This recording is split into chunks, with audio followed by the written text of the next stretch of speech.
नमस्कार, मैं सुनील स्वामी आपका हिंदी भाई सुनील स्वामी यूट्यूब चैनल पर स्वागत करता हूँ। हम पढ़ रहे थे आदिकाल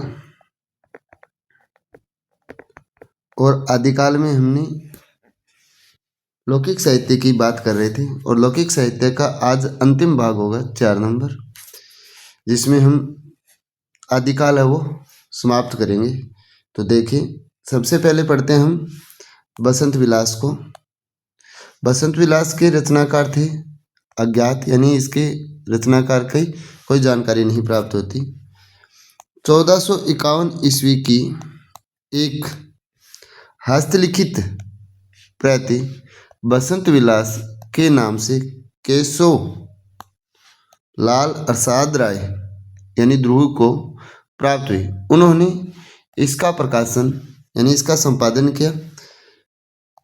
केशवलाल प्रसाद राय ध्रुव ने 1952 ईस्वी में हाजी मोहम्मद स्मारक ग्रंथ नामक पत्रिका में इसका प्रकाशन करवाया।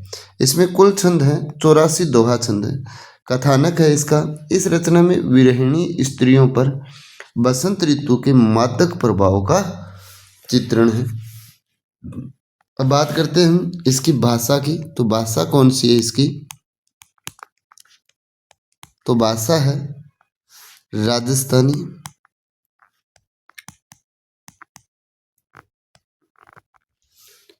फिर बात करते हैं हम रस की। तो इसमें कौन सा रस प्रधान है? तो इसमें रस है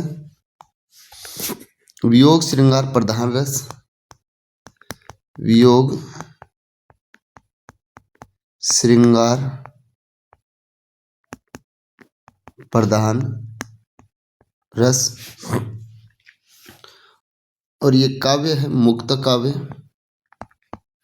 काव्य रूप होगा इसका मुक्त काव्य, मुक्तक काव्य। अब बात करते हैं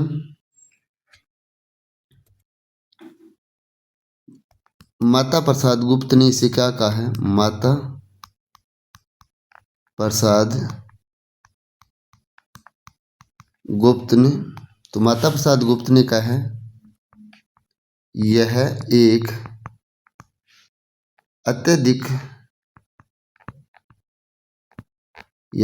अत्यधिक सरस साहित्यिक रचना है,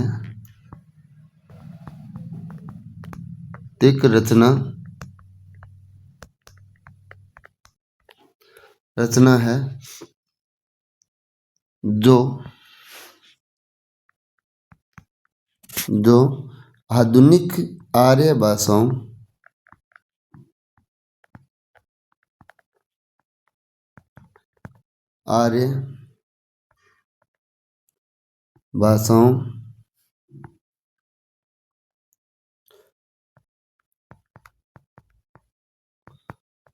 के इतिहास में बेजोड़ है, के इतिहास में बेजोड़ है, यानी इनके सानिध्य में कोई ऐसी रचना नहीं है जो इसकी समानता दर्शाई जाए। फिर बात करते हैं हम डॉक्टर नगेंद्र ने क्या कहा इसे? डॉक्टर नगेंद्र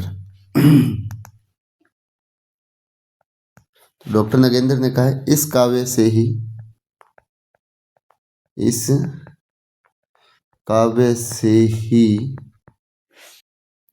पिंगल एक सरस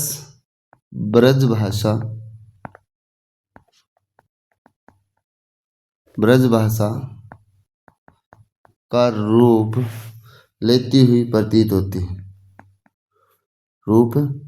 लेती हुई प्रतीत होती है। फिर डॉक्टर नगेंद्र ने कहा इस काव्य से ही पिंगल एक सरस ब्रज भाषा का रूप लेती हुई प्रतीत होती है। ये था बसंत विलास। अब बात करते हैं हम अगली रचना संदेश रासक की।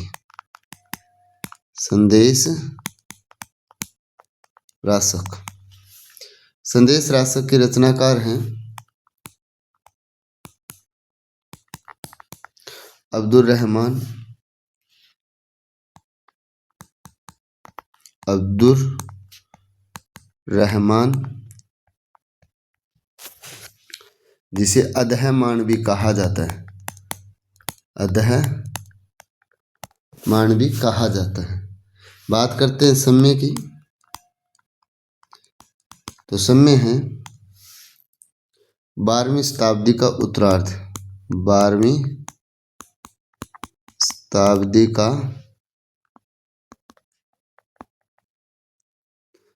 उत्तरार्ध,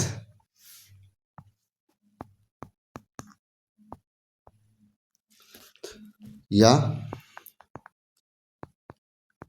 13वीं शताब्दी का पूर्वार्ध।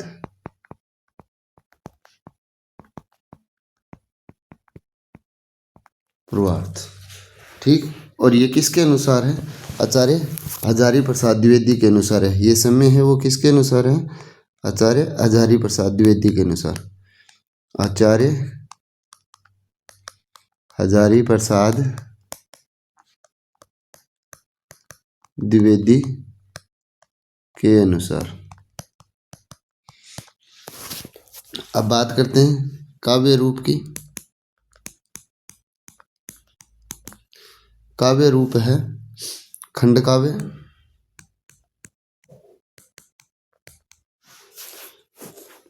बात करेंगे कथानक की,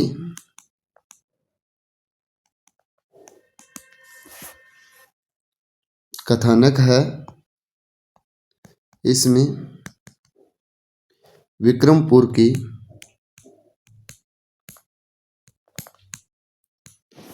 किसी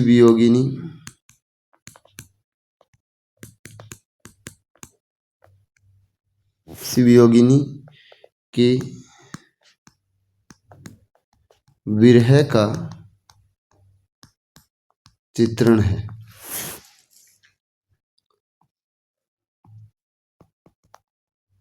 आचार्य हजारी प्रसाद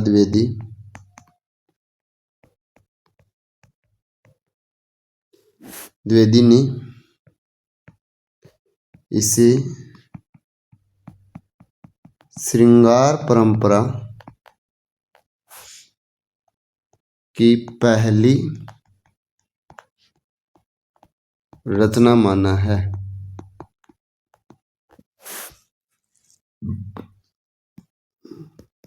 इस रचना का 1/3 भाग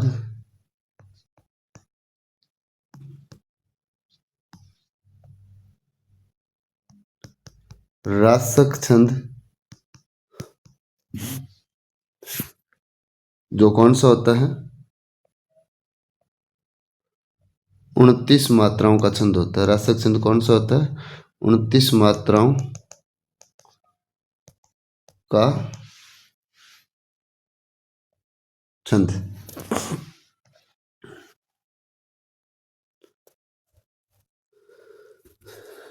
छंद, ठीक, में रचित है, में रचित है। बात करते हैं हम रासक छंद की थोड़ी सी। तो रासक छंद को क्या कहा जाता है? रासक छंद को आवाहनक भी कहते हैं, आवाहनक भी कहते हैं। ये थे अपने संदेश रासक। अगली बात करते हैं हम राउल वेल की। तीसरी रचना है राउल वेल, जिसके रचनाकार हैं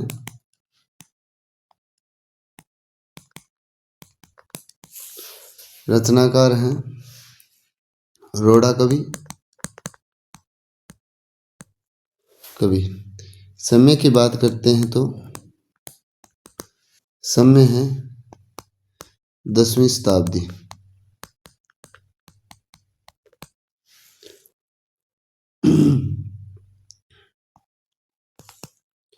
चंपू रचना है ये, चंपू रचना। चंपू रचना का मतलब होता है गद्य पद्य मिश्रित रचना है। गद्य पद्य मिश्रित रचना। चंपू शैली की चंपू शैली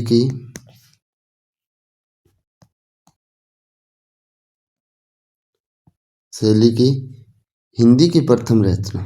हिंदी की प्रथम रचना। शिलालेखों पर अंकित है। यह शिलालेखों पर अंकित है।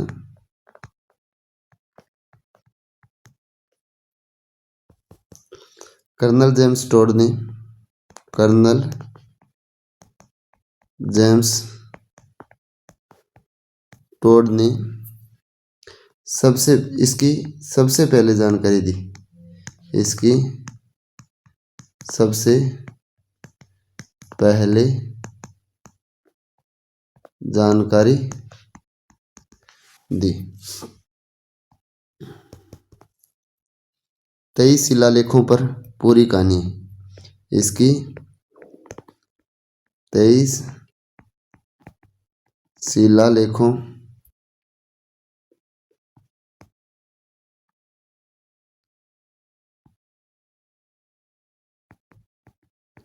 शिलालेखों पर पूरी कहानी है। अब बात करते हैं तो विशेष तथ्य की।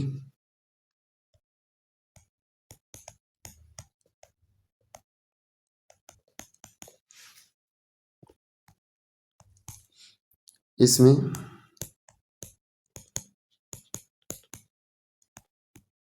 राहुल सहित 7 नायिकाओं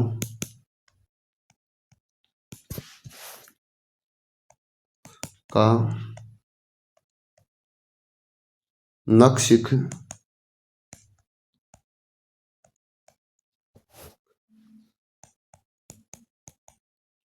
सौंदर्य चित्रित है। नखशिख यानी नाखून से लेकर सिर तक, नाखून से लेकर सिर तक सौंदर्य चित्रित है। आगे बात करते हैं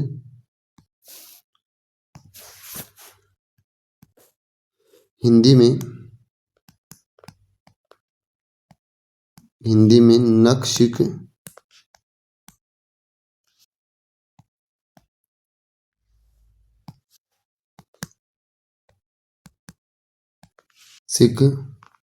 वर्णन सबसे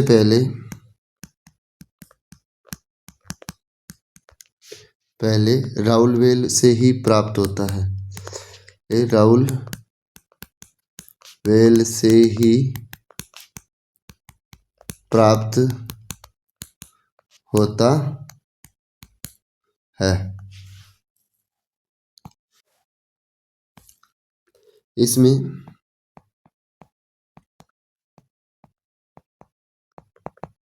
राजस्थानी सहित 7 भाषाओं के शब्द मिलते हैं। 7 भाषाओं के शब्द मिलते हैं। वर्तमान में यह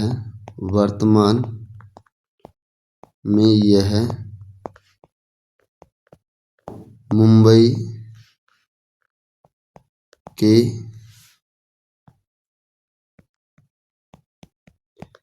प्रिंस ऑफ वेल्स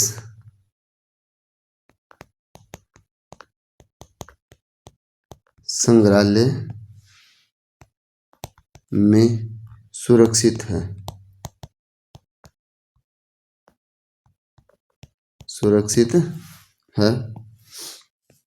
इस रचना का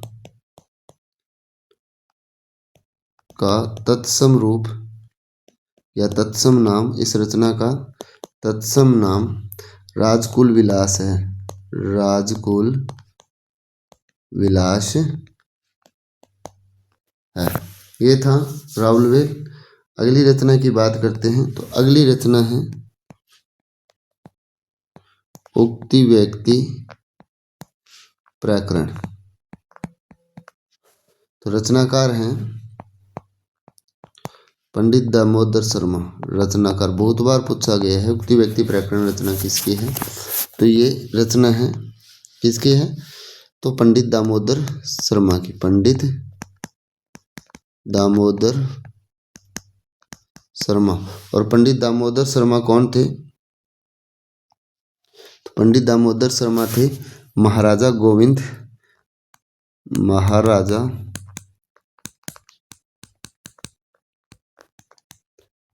गोविंद चंद्र के सभा पंडित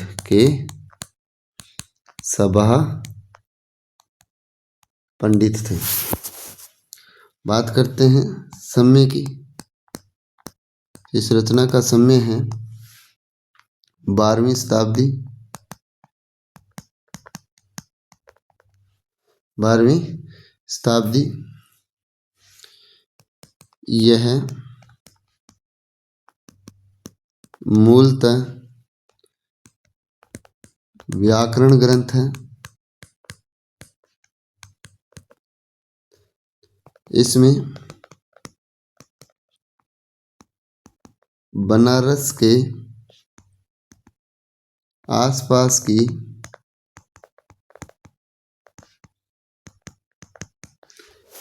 भाषा व संस्कृति का भी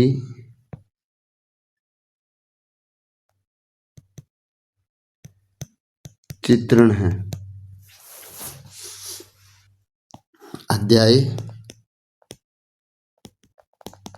अध्याय 8 है,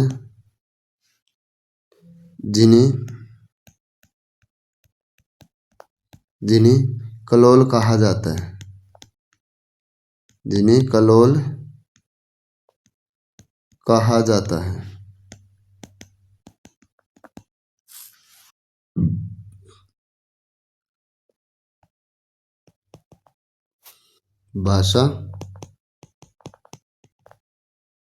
भाषा है मैथिली। मुख्यतः मैथिली।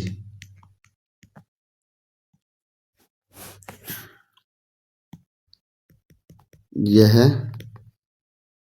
गद्य रचना है। इसमें दरबारी संस्कृति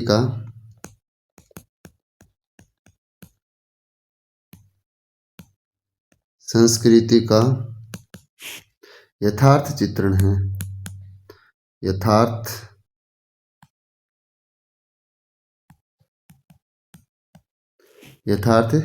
चित्रण है। संपादन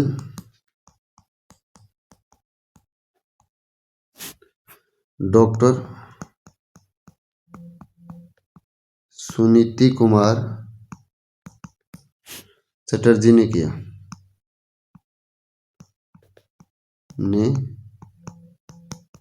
किया।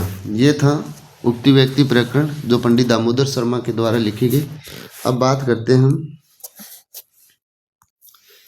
वर्ण रत्नाकर की। वर्ण रत्नाकर की, ये ऐसे भी लिखा जाता है शुद्ध तो ये वर्ण रत्नाकर, कई जगह ये भी मिलता है। इसके रचनाकार हैं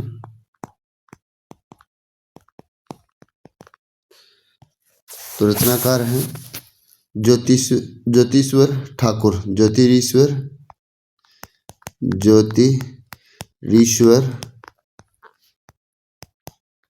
ठाकुर। समय है 14वीं शताब्दी।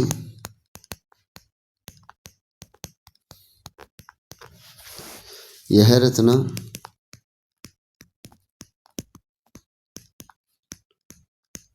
पर्यायवाची कोश है।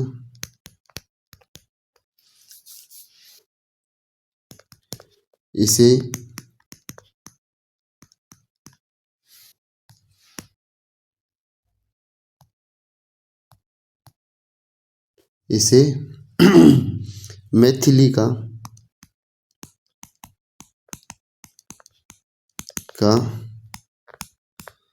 विश्वकोश भी कहा जाता है। यह गद्य में रचित है।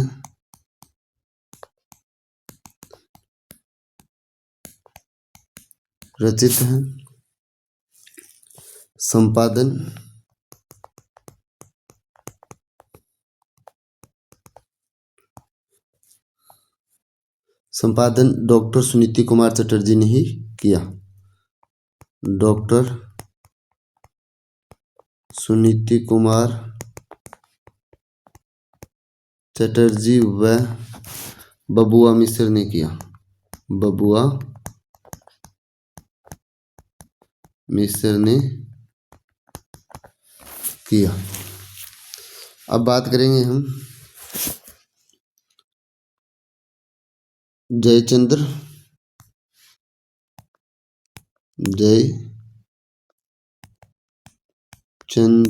प्रकाश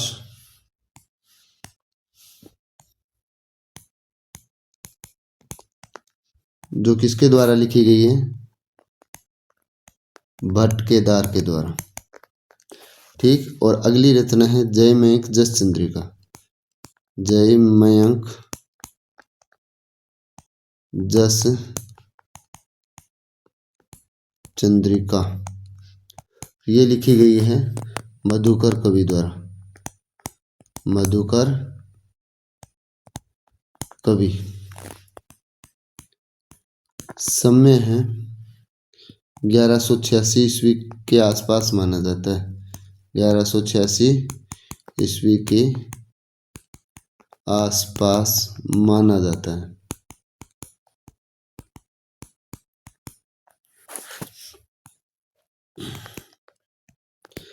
दोनों ही रचनाएं वर्तमान में उपलब्ध नहीं है।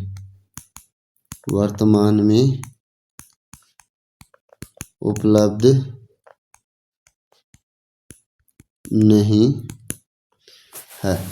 दोनों ही रचनाएं उपलब्ध नहीं हैं। इनके बारे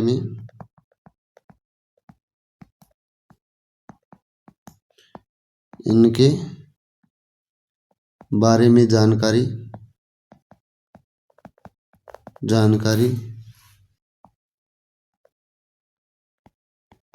दयालदास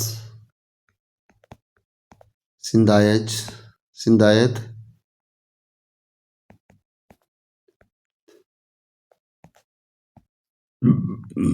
द्वारा रचित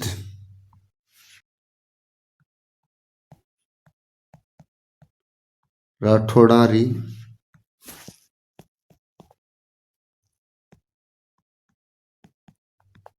ख्यात में मिलती है।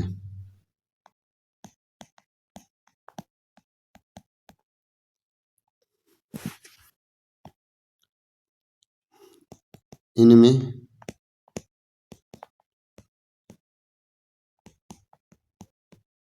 कन्नौज के शासक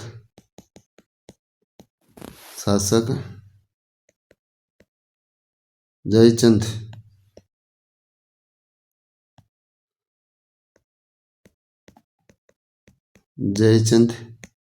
की वीरता का वर्णन है।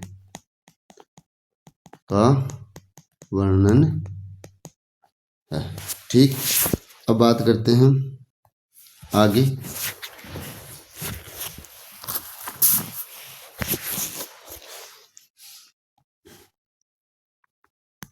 अगली रचना है कोल्य माला कथा। कोल्य माला कथा जिनके रचनाकार है उद्योतन सूरी।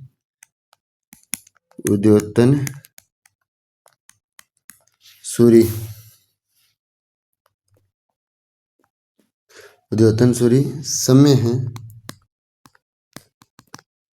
विक्रमी संवत 835 के लगभग।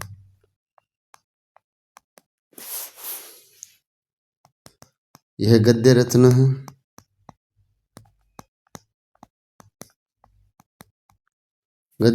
है।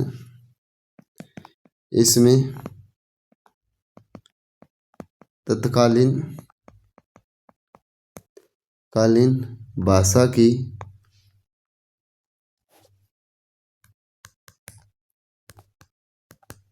जानकारी मिलती है। अगली रचना है प्राकृत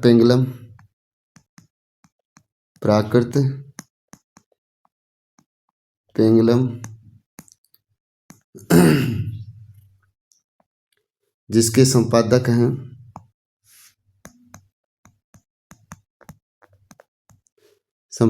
लक्ष्मीधर।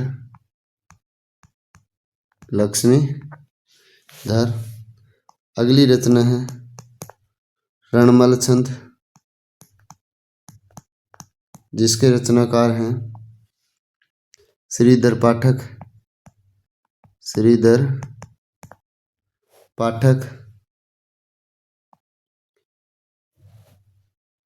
समय है 1454 ईस्वी। वर्ण विषय है इस रचना का,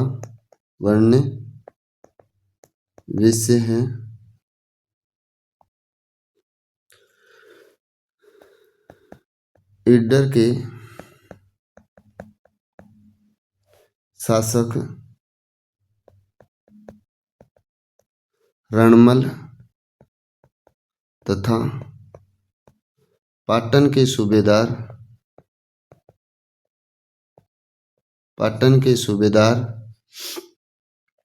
जफर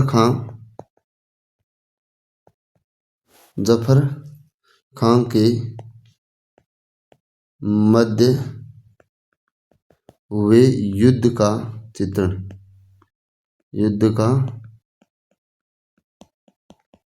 है। कुल छंद है 70। ठीक, ये था लौकिक साहित्य। अब हम बात करेंगे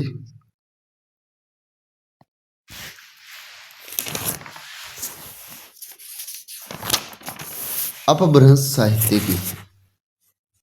इसकी बात करेंगे अपभ्रंश साहित्य की।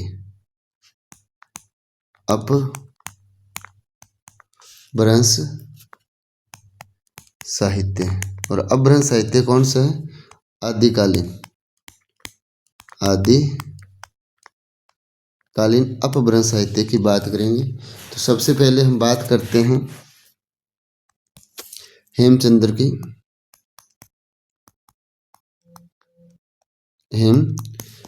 की, जिनका वास्तविक नाम क्या था?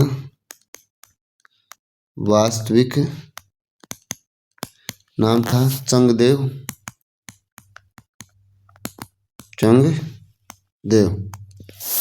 ठीक, इनका समय की बात करते हैं। हेमचंद्र का समय था 1085 ईस्वी से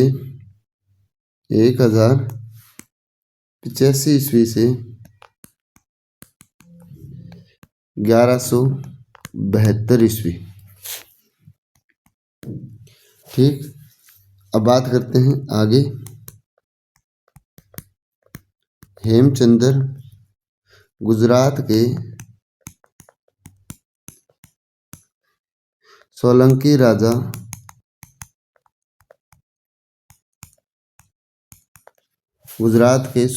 राजा सिद्धराज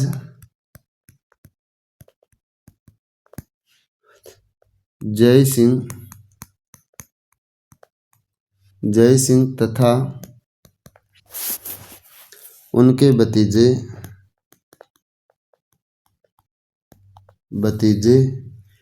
कुमारपाल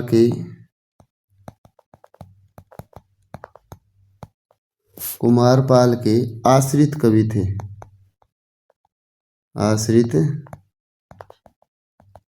थे। उपनाम,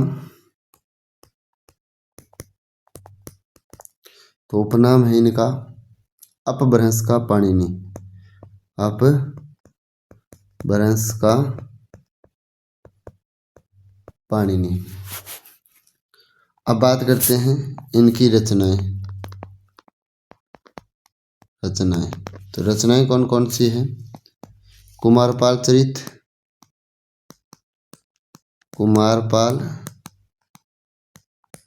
चरित, योग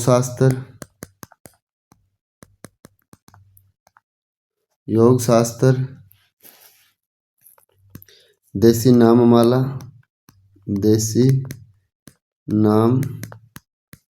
माला कोश, प्राकृत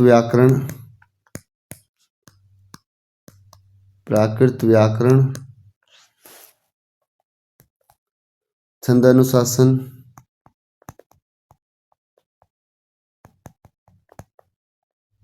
छंदानुशासन,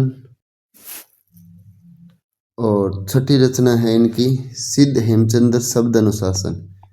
सिद्ध हेमचंद्र शब्द अनुशासन, जो बहुत ही महत्वपूर्ण रचना है। इस रचना में क्या है?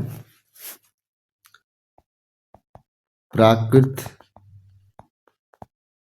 अपभ्रंश, संस्कृत।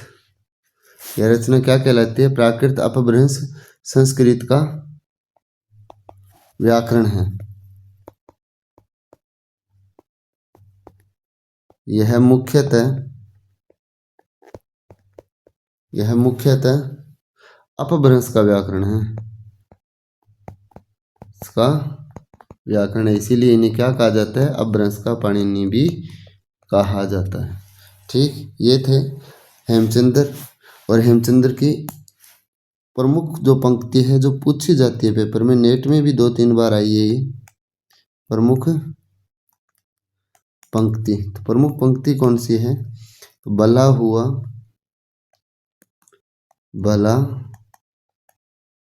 हुआ जुमारिया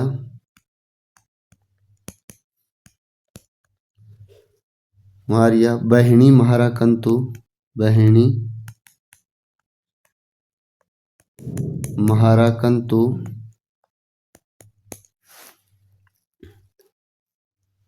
लजे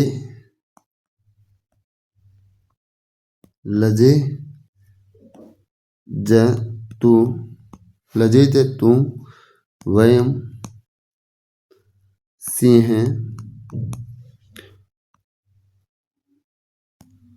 उजई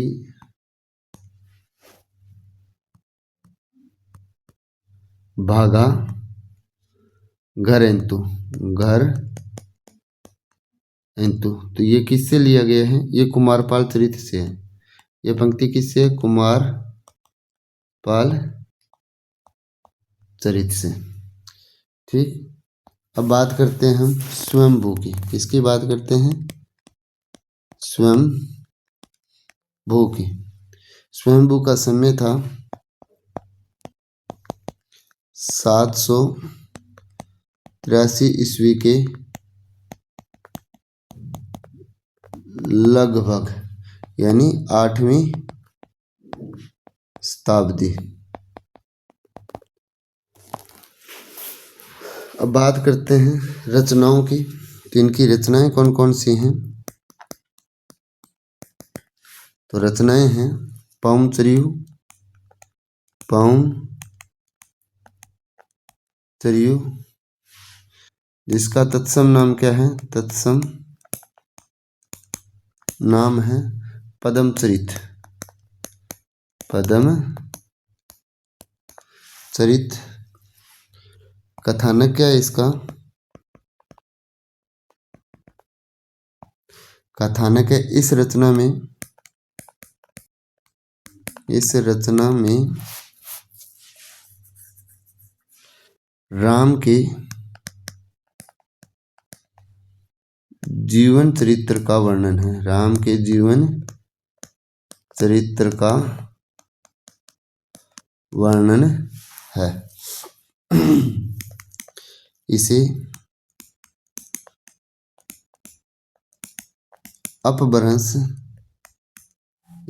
अपभ्रंश की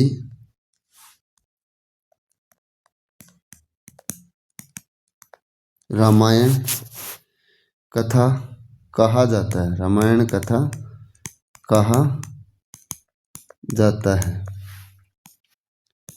इसी आधार पर स्वयंभू को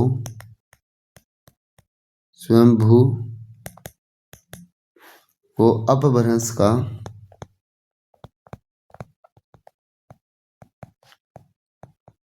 वाल्मीकि कहा जाता है।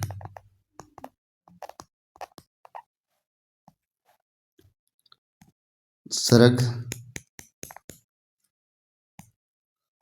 5 कांड, संधियां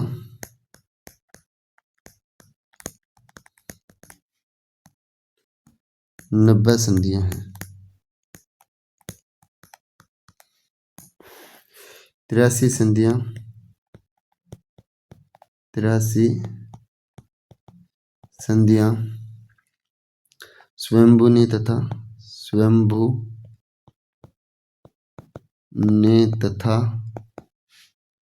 शेष 7 संधियां इनके पुत्र त्रिभुवन ने लिखी।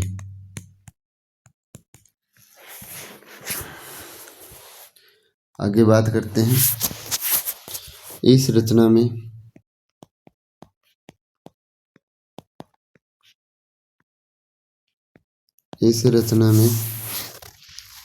सात चौपाई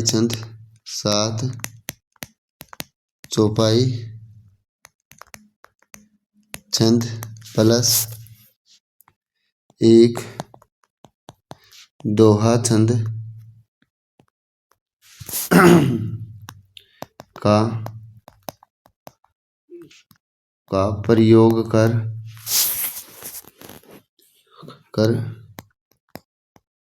कड़वक पद्धति का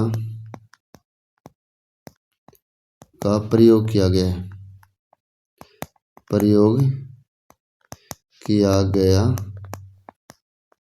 है। बात करते हैं कुल छंद की। कुल छंद है 12,000। अन्य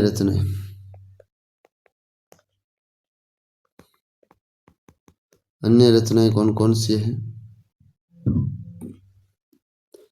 तो दूसरी रचना है इनकी रिठेमणि चरियु। रिठेमणि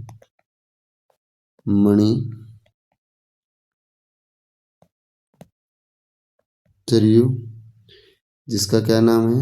अरिष्टनेमि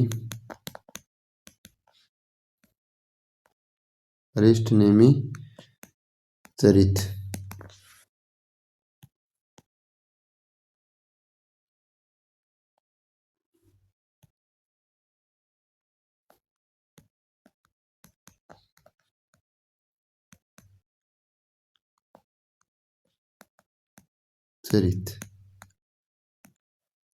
तीसरी रचना है स्वयंभू छंद। स्वयंभू छंद। चौथी रचना है पंचमी सरयू। पंचमी सरयू, यह था स्वयंभू। अब बात करते हैं हम पुष्पदंत की। तीसरे कवि हैं पुष्पदंत। समय है 10वीं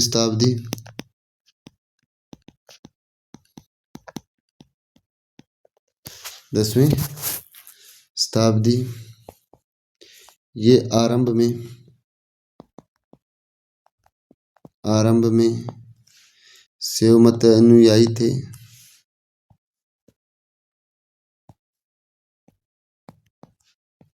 शैव मत अनुयायी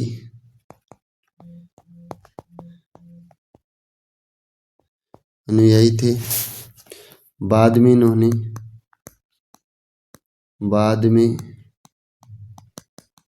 इन्होंने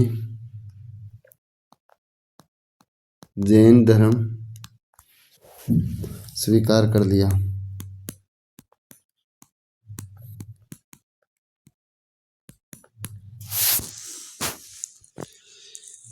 ठाकुर शिव सिंह सेंगर। ठाकुर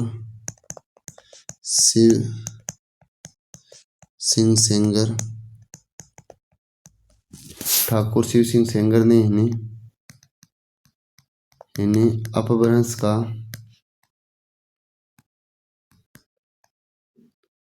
अपभ्रंश का बहुभूति कहा है। बहुभूति कहा है। इनकी रचना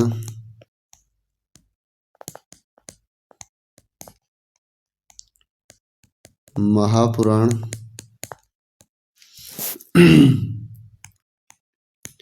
में महाभारत की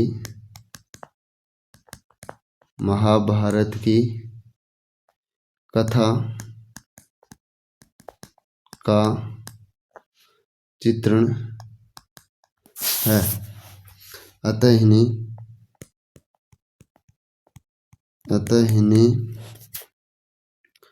अपभ्रंश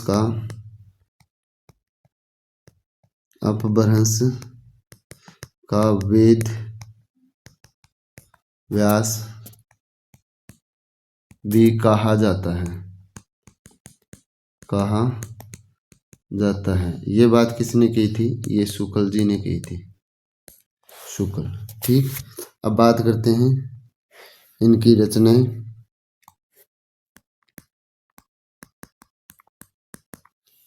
कौन कौन सी है? पहली है महापुराण। दूसरी रचना है 10 हर चरियु, जिसे क्या कहा जाता है? यशोधर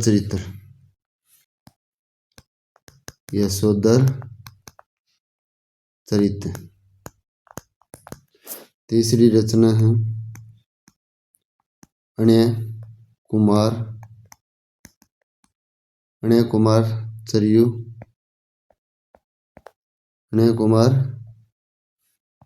चरियु। जिसका नाम है नाग चरित। और अंतिम रचना इनकी कोश ग्रंथ। कौन सी है? कोश ग्रंथ।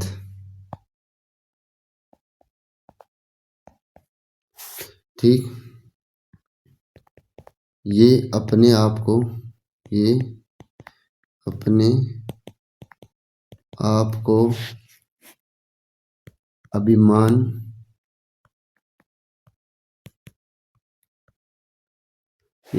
को अभिमान मेरु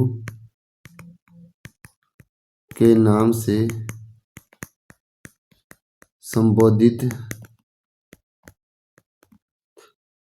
करते थे।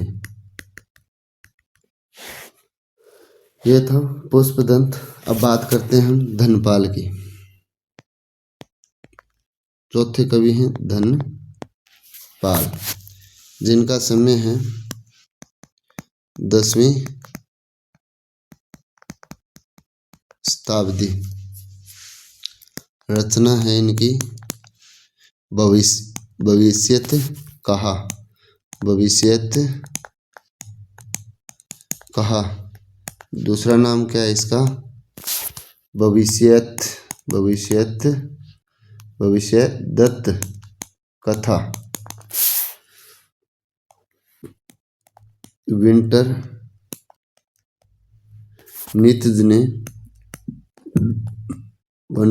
नित्ज ने इस रचना को रोमांटिक महाकाव्य कहा है। अब बात करते हैं अगली रचना की। 5वीं रचना है जोइंदू, यानी अगले कवि कौन से हैं? जोइंदू, जिन्हें क्या कहा जाता है? योगिंद्र भी कहा जाता है। समय है 6ठी शताब्दी।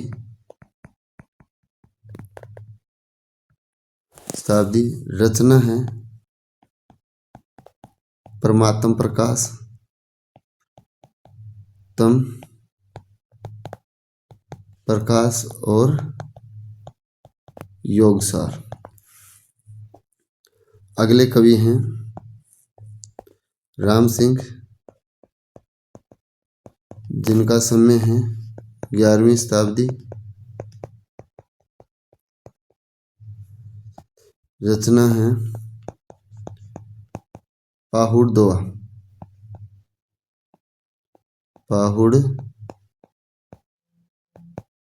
दोहा। ठीक। अब बात करते हैं आदिकाल की अन्य रचनाएं एवं रचनाकार। आदि काल की अन्य रचनाएं एवं रचनाकार। तो पहला है प्राकृत प्रकाश।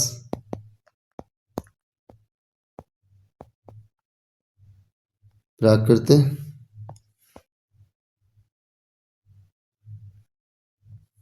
प्रकाश, जिनका लेखक है वररुचि। दूसरी रचना है वैराग्य सार,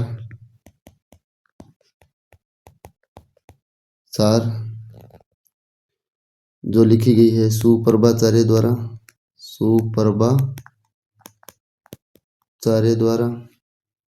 फिर है तीसरी रचना हरिवंश पुराण, जो लिखी गई है श्रुतकृति द्वारा। ये था आदिकाल के अन्य रचनाएं और रचनाकार।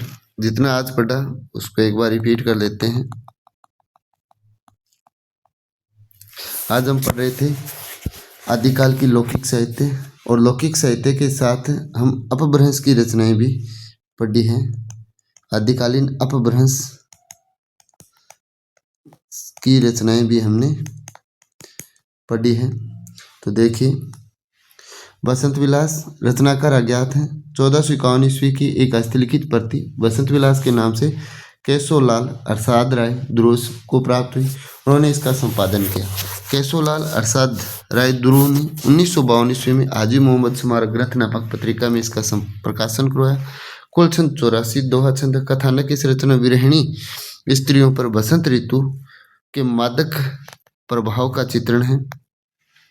भाषा इसकी राजस्थानी है। रस वियोग श्रृंगार रस है। काव्य मुक्त काव्य। माता प्रसाद गुप्त ने कहा कि यह एक अत्यधिक सरस साहित्यिक रचना है जो आधुनिक आर्य भाषाओं के इतिहास में बेजोड़ है। डॉक्टर नगेंद्र ने कहा इस काव्य से ही पिंगल एक सरस ब्रज भाषा का रूप लेती हुई प्रतीत होती है। फिर बात करते हैं संदेश रासक की। संदेश रासक के रचनाकार हैं अब्दुल रहमान, और इन्हें क्या कहा जाता है? अधैर्यमाण भी कहा जाता है। समय है 12वीं शताब्दी का उत्तरार्ध या 13वीं शताब्दी का पूर्वार्ध, जो आचार्य हजारी प्रसाद द्विवेदी के अनुसार है। काव्य है, रूप है खंड काव्य, कथानक है इसका। इसमें विक्रमपुर की किसी वियोगिनी का विरह का चित्रण है। आचार्य हजारी प्रसाद द्विवेदी ने इसे श्रृंगार परंपरा की पहली रचना माना है। इस रचना का 1/3 भाग रासक छंद, जो 29 मात्राओं का छंद में रचित है। रासक छंद को आभणक भी कहा जाता है। राउलवेल, राउलवेल रचनाकार है, रोड़ा कवि, समय है 10वीं शताब्दी। यह चंपू रचना है, यानी गद्य पद्य मिश्रित रचना है। चंपू शैली की हिंदी की प्रथम रचना है। शिलालेखों पर अंकित है। कर्नल जेम्स टोड ने इसकी सबसे पहले जानकारी दी। इसकी 23 शिलालेखों पर पूरी कहानी। विशेष तथ्य, इसमें राउल सहित 7 नायिकाओं का नक्सिक सौंदर्य चित्रित है। हिंदी में नक्सिक वर्णन सबसे पहले राउलवेल से ही प्राप्त होता है। इसमें राजस्थानी सहित 7 भाषाओं के शब्द मिलते हैं। वर्तमान में यह मुंबई के प्रिंस ऑफ वेल्स संग्रहालय में सुरक्षित है। इसका तत्सम नाम राजकुल विलास है। फिर बात करते हैं हम उक्ति व्यक्ति प्रकरण की। रचनाकार हैं इनके पंडित दामोदर शर्मा, जो महाराजा गोविंद चंद्र के सभा पंडित थे। समय 12वीं शताब्दी है। यह मूलतः व्याकरण ग्रंथ है। इसमें बनारस के आसपास की भाषा व संस्कृति का भी चित्रण है। अध्याय 8 है, जिन्हें कलोल भी कहा जाता है। भाषा मुख्यतः मैथिली है। यह गद्य रचना है। इसमें दरबारी संस्कृति का यथार्थ चित्रण मिलता है। संपादन डॉक्टर सुनीति कुमार चटर्जी ने किया। वर्ण रत्नाकर है ज्योतिरीश्वर ठाकुर। समय है 14वीं शताब्दी। यह रचना पर्यायवाची कोश है। इसे मैथिली का विश्वकोश भी कहा जाता है। यह गद्य में रचित है। इसका संपादन डॉक्टर सुनीति कुमार चटर्जी व बबुआ मिश्र ने किया। जय चंद्र प्रकाश, जिनके लेखक भट्ट केदार है। जयमेघ चंद्रिका के मधुकर कवि। समय 1186 ईस्वी के आसपास है। ये दोनों ही रचनाएं वर्तमान में उपलब्ध नहीं। इनके बारे में जानकारी दयालदास सिंधायत द्वारा रचित राठौड़ारी ख्यात में मिलती है। इनमें कनौज के शासक जयचंद की वीरता का वर्णन है। कोलयमाला कथा उद्योतन सूरी की है। समय विक्रमी संवत 835 के लगभग। यह गद्य रचना है। इसमें तत्कालीन भाषा की जानकारी मिलती है। प्राकृत पेंगलम संपादक लक्ष्मीधर हैं। रणमल छंद श्रीधर पाठक। समय 1454 ईस्वी। वर्ण्य विषय ईडर के शासक रणमल तथा पाटन के सूबेदार जफर खां के मध्य हुए युद्ध का चित्रण है। इसमें कुल 70 छंद है। अब बात करते हैं हम आदिकालीन अपभ्रंश साहित्य की। सबसे पहले हम बात करते हैं हेमचंद्र की, जिनका वास्तविक नाम चंगदेव था। समय था 1085 ईस्वी से 1172 ईस्वी। हेमचंद्र गुजरात के सोलंकी राजा सिद्ध राज जयसिंह तथा उनके भतीजे कुमारपाल के आश्रित कवि थे। उपनाम है अपभ्रंश का पाणिनि। प्रमुख रचनाएं कुमारपाल चरित, योग शास्त्र, देसी नाम माला कोश, प्राकृत व्याकरण, छंदानुशासन, सिद्ध हेमचंद्र शब्दानुशासन, प्राकृत अपभ्रंश, संस्कृत का व्याकरण। यह मुख्यतः अपभ्रंश का व्याकरण है। प्रमुख व्यक्ति भला हुआ जुमारिया बहिणी मारा कंतु लजेज तू वही सिंह उ जय भागा घर हेतु। ये कुमारपाल चरित से ली गई पंक्ति है। फिर बात करते हैं हम स्वयंभू की। स्वयंभू का समय था 783 ईस्वी के लगभग, जो 8वीं शताब्दी माना गया है। रचनाएं पौमचरियु, तत्सम नाम पद्मचरित है। कथानक, इस रचना में राम के जीवन चरित्र का वर्णन है। इसमें अपभ्रंश की रामायण कथा है। इसी आधार पर स्वयंभू को अपभ्रंश का वाल्मीकि कहा जाता है। सर्ग 5 कांड है। संध्या 90 संधियां हैं। 83 संधियां स्वयंभू ने तथा शेष 7 संधियां इनके पुत्र त्रिभुवन ने लिखी थी। आगे बात करते हैं, इस रचना में 7 चौपाई छंद प्लस 1 दोहा छंद का प्रयोग कर कड़वक पद्धति का प्रयोग किया गया है। कुल छंद 12,000 है। अन्य रचनाएं रिठेमणि चरियु, जिसे अरिष्टनेमी चरित कहा जाता है, स्वयंभू छंद, पंचमी चरियु। पुष्पदंत, समय 10वीं शताब्दी। ये आरंभ में शैव मतानुयायी थे। बाद में इन्होंने जैन धर्म स्वीकार कर लिया। ठाकुर शिव सिंह सेंगर ने इन्हें अपभ्रंश का बहुभूति कहा है। इनकी रचना महापुराण में महाभारत की कथा का चित्रण है। अतः इन्हें अपभ्रंश का वेद व्यास भी कहा जाता है। और ये किसने कहा था? शुक्ल जी ने कहा था। इनकी रचनाएं यानी पुष्पदंत की रचनाएं महापुराण, दशरचर्यु जिसे क्या कहा जाता है? यशोधर चरित भी कहा जाता है।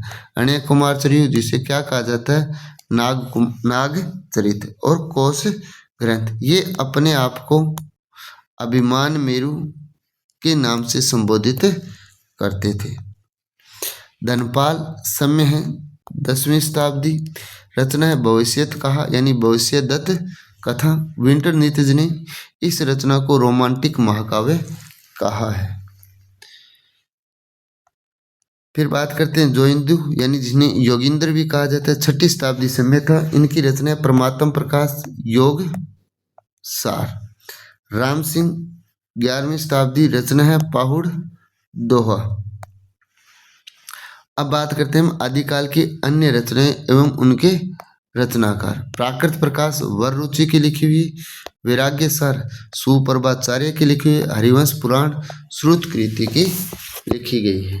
ये था आदिकाल का लौकिक साहित्य और आदिकाल की अपभ्रंश साहित्य की रचनाएं। अगर वीडियो अच्छा लगे तो लाइक शेयर कमेंट जरूर कीजिए और चैनल पर पहली बार आए हैं तो चैनल को सब्सक्राइब कीजिए। धन्यवाद।